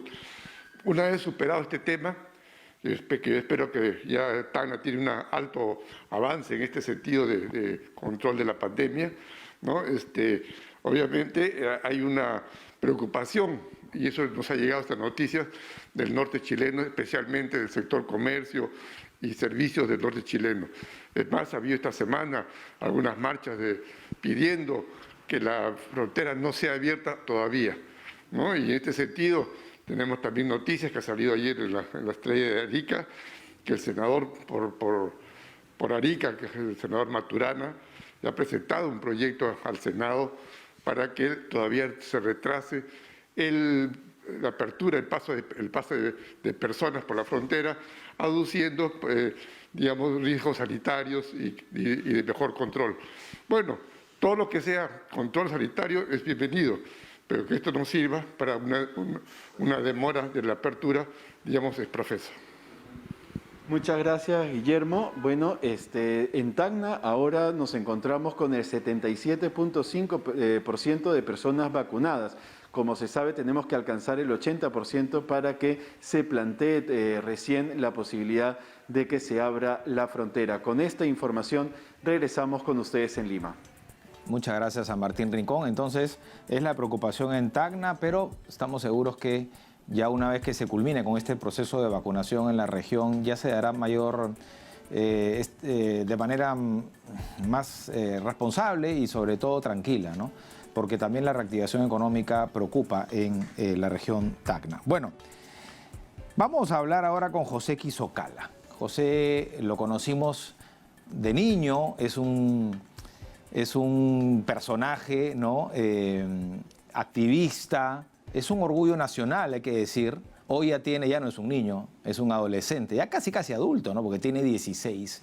Y en los últimos días ha vuelto a hacer noticia, ¿no? En su momento se le decía el niño banquero. Ahora, ¿cómo te decimos, José? Ha hecho noticia porque estuvo en Suiza, ¿no? Siendo reconocido con otros 5 jóvenes activistas, ¿no? Como de alguna manera ser ejemplo de juventud, ¿no? El poder crear este mundo más igualitario y sostenible. ¿Cómo te va, José? Bienvenido, buenos días. Hola Nicolás, ¿cómo estás? Muchas gracias por tenerme aquí y realmente muy feliz de poder compartir este nuevo logro con todos los peruanos y con todas las personas, sobre todo los niños, adolescentes y jóvenes de nuestro país. Bueno, esto cuando te conocimos hace muchos años por este banco cooperativo y todo, pero que además mezclaba lo que es el ahorro con la protección a la naturaleza, imagino te embargó un poco, te hiciste famoso, ¿no? Todo el mundo te buscaba. Me llamó mucho la atención, en su momento dijiste, yo no quise ser niño, es decir, tú creciste muy rápido, ¿no? Y ahora el tiempo ha pasado, incluso claro, no has quemado etapas como cualquier joven, incluso en un momento se habló, nos vas a contar sobre eso, sobre una posible película, y ahora llegas a Ginebra, ¿no? Llegas a Suiza y ni más ni menos premiado por la ONU. ¿Qué has sentido en esta visita a Europa? Realmente todo ha pasado muy rápido. Esta premiación es una de las más importantes en las que tal vez he tenido, porque realmente es reconocer a 6 jóvenes de todo el mundo que están salvando el mundo a su manera, que están buscando una manera de solucionar un problema social que tenemos. Y realmente es muy interesante porque de la nada llegó un correo diciendo que querían tener una entrevista conmigo porque una persona me había nombrado. Y luego tuvimos unas cuantas reuniones y de pronto me dijeron que estoy seleccionado y que tengo que viajar a Ginebra para la premiación. Y realmente fue muy sorprendente porque yo no tenía ni idea del concurso o de esta premiación. Realmente creo que hay unas cuantas personas seleccionadas que son las que tienen que nombrarte y nominarte. Entonces es una premiación muy, muy importante porque realmente... bueno, ya son 3 años consecutivos de este evento y este año han habido muchos jóvenes que realmente tienen ideas increíbles y que realmente lo único que buscan es ayudar a su sociedad. Entonces, siento que es una de las premiaciones más importantes en las que he estado. Quiero obviamente hablar de ti, José, pero... y además de lo que has logrado, porque no solamente has ido y te han condecorado, te han homenajeado, sino... entiendo que han habido reuniones, ¿no?, con agentes de la ONU, con representantes de gobiernos que ven en ustedes un talento que se puede explotar y sobre todo sus ideas replicar, ¿no?, en los diferentes países del mundo. Quiero hablar de ti, sin duda, pero igual no puedo dejar de preguntarte sobre las experiencias que has visto tú en los otros 5 jóvenes, ¿no? Sí, realmente, bueno, la premiación o este evento no solo premiar a los jóvenes, sino también es darles oportunidades y abrirles espacio. Entonces, justamente parte de la cumbre no solo ha sido la premiación y las diferentes entrevistas que hemos tenido con medios de comunicación, sino también unas cuantas reuniones con personas que los mismos organizadores veían que pueden trabajar y que podemos hacer una sinergia. A mí me ha tocado muchas reuniones con muchas personas, embajadores, con diferentes activistas del mundo, con diferentes personas que trabajan dentro de la ONU y otras entidades financieras, públicas, por ejemplo, Global Citizen, y son empresas con las que hemos tenido unas cuantas reuniones y que ahora estamos viendo de qué manera seguir trabajando y seguir creciendo, y realmente es lo más bonito del evento, que no solo buscan premiar a los activistas y mostrar su trabajo, sino ayudarlos a expandir sus proyectos y ayudarlos a que realmente no se queden en ideas o en donde están, sino puedan crecer.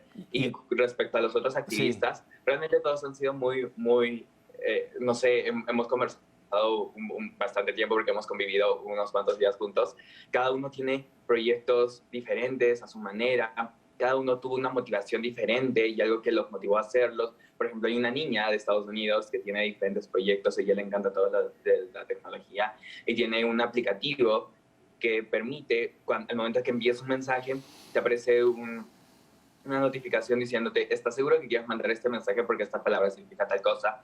Evitando el ciberacoso, que es algo que ahora, hoy en día, casi todos estamos expuestos a vivirlo. Entonces, esta aplicación lo que busca es que las personas piensen antes de enviar un mensaje y se den cuenta si ese mensaje puede afectar a una persona y hacerle daño o muchas cosas similares. Después hay otro joven de las Islas Polinesias que lo que él hace es plantar coral, porque así como las plantas nos ayudan a respirar un mejor oxígeno, también las plantas de coral. Entonces lo que él busca es plantar plantas de coral para que de alguna manera podamos seguir viviendo como lo estamos haciendo. Y una joven que lo que busca es evitar que a las mujeres les mutilen sus partes íntimas, cosa que en varias partes sucede aún, en su país está prohibido, pero aún así lo siguen haciendo. Entonces ella participa en un movimiento de mujeres que lo que busca es evitar que eso suceda, pues tratan de concientizar a la población, a las mujeres y lograr algo positivo en su país. Aunque suene duro, ¿no? Este último tema que mencionas, José, pero es la realidad, ¿no? Y es la realidad de ustedes. De cada uno de los jóvenes lleva no solamente su talento y sus ideas, sino también arrastra,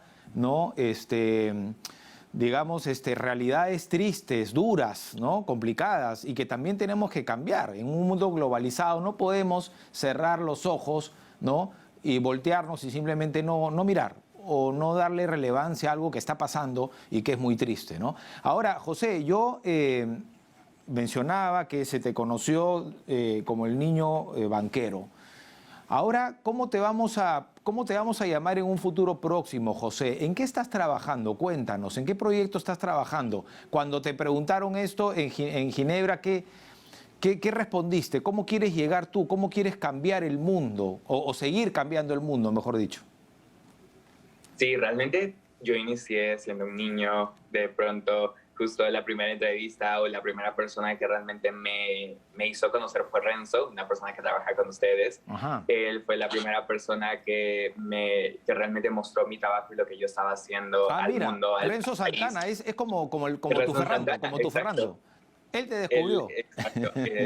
Él incluso creo que fue de las personas en la entrevista que me llamaron el niño banquero, y desde ahí continuó con ese nombre por el resto del tiempo. Y por mucho tiempo, estos últimos meses, yo estuve pensando demasiado en eso, porque claro, a veces cuando salgo a la calle me siguen llamando el niño banquero, pero ya no soy un niño y ya estoy dejando de ser un niño. Correcto. Entonces, junto con un poco de apoyo psicológico y organizar mis ideas, llegué a la conclusión de que realmente mi etapa dentro del Banco del Estudiante tiene un fin, porque el Banco del Estudiante lo inicié cuando tenía 7.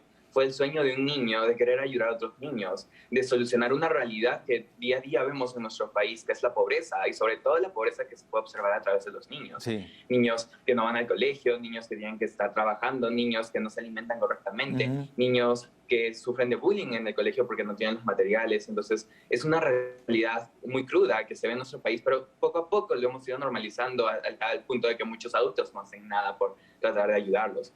Entonces, la idea de este banco era ayudar a los niños a que generen y que trabajen por un futuro prometedor, a que los niños generen sus propios ingresos, ellos, para que en un momento puedan ser felices haciendo lo que les apasione, que no tengan que renunciar a sus sueños y a sus metas de ser cantante, chef, por la situación económica de sus familias. Entonces, esa idea nació de un niño de 7 años. Ahora tengo 16 años y realmente me he dado cuenta que hay muchos problemas sociales en nuestro país y muchas cosas que hay que cambiar. Y me di cuenta después de mucho tiempo que mi pasión no es ser un banquero. De hecho, lo que más odio de todo lo que hago son los números. Revisar las cuentas, las UNAS. Ay, no. Las UNAS es mi peor dolor de cabeza. Tu pesadilla. Ajá. Entonces ahora te va más para el tema de la defensa del medio ambiente, ¿o qué?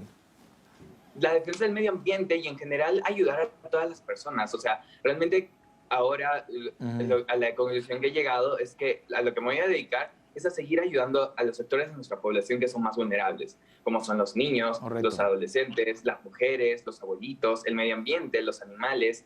Ahorita estoy trabajando en el Banco del Estudiante y aparte en mi fundación, la Fundación Barcelana, que lo que busca es ayudar a resolver 3 principales ejes. Uno que es el hambre de los niños, la falta de acceso a educación por parte de los niños y la salud. Hay muchos problemas de salud que muchos niños tienen.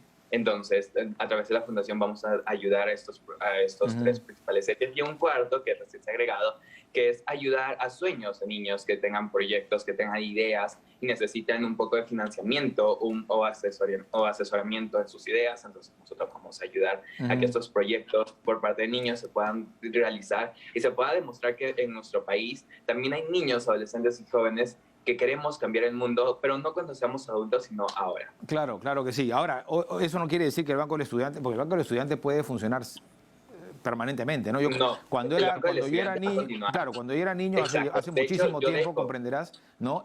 Sí, pues uno iba al banco y de repente dejaba 1 sol, 2 soles, ¿no? En su momento el INTI probablemente.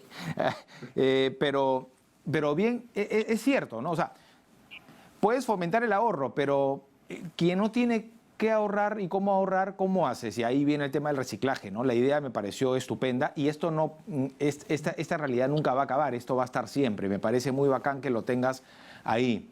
Ahora, ya no quieres ser presidente. No, bueno, pasó el tiempo y entendí que muchas veces no necesitamos tener un cargo político. Te desanimaste. Desde la sociedad civil puedes hacer mucho, ¿no? Exacto.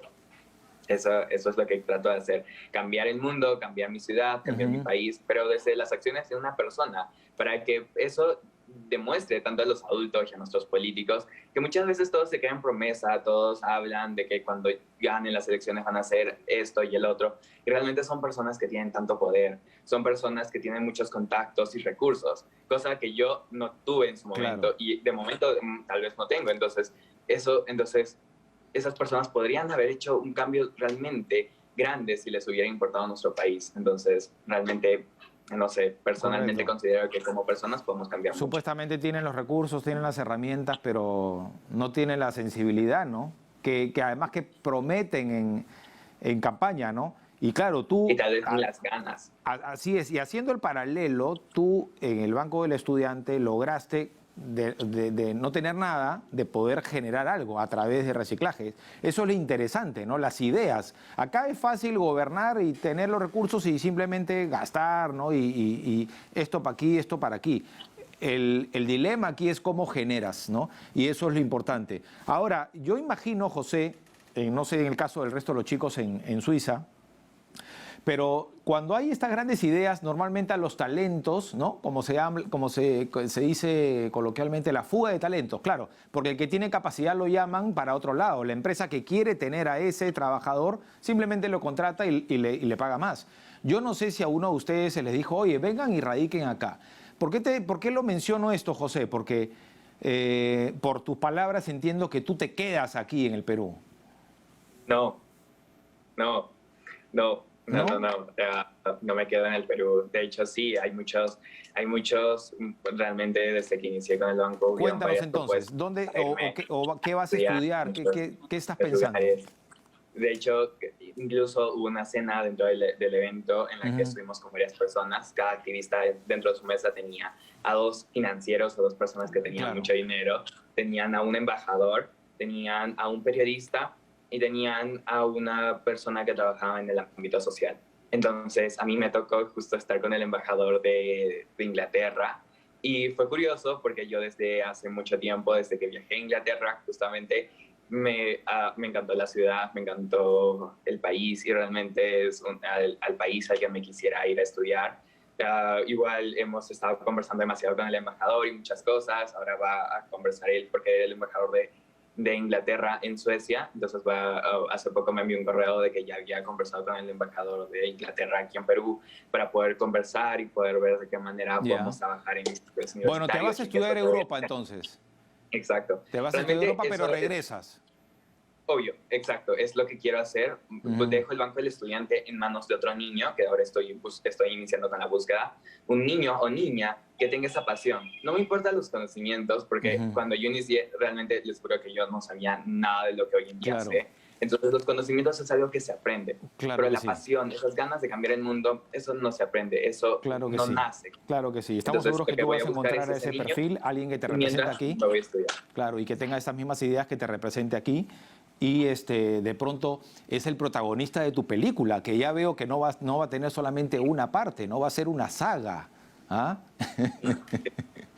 Bueno, la película sí, ya se grabó. De hecho, estaba por estrenarse aquí en Perú antes de la pandemia, ya teníamos todo, pero lamentablemente por las circunstancias todo se paró. Sí. Ahora de nuevo están empezando con el programa de la película. Ya se terminó de estrenar en Europa y en Estados Unidos. Justo antes de la pandemia yo estaba haciendo una gira por Europa para el estreno de la película.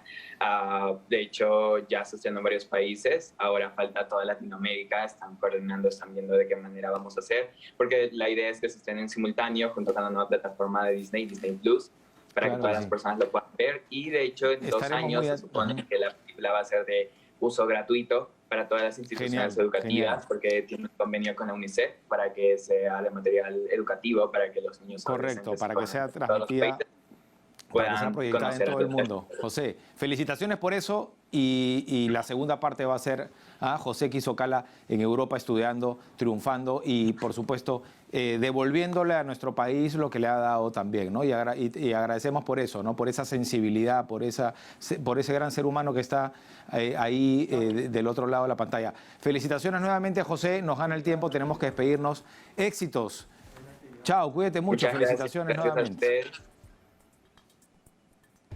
Gracias. Nosotros nos vamos. Hasta aquí, Diálogo Abierto. Nos reencontramos el próximo sábado, 8 de la mañana, vía TV Perú Nacional y en todo el planeta llegamos gracias al Internet. Permiso.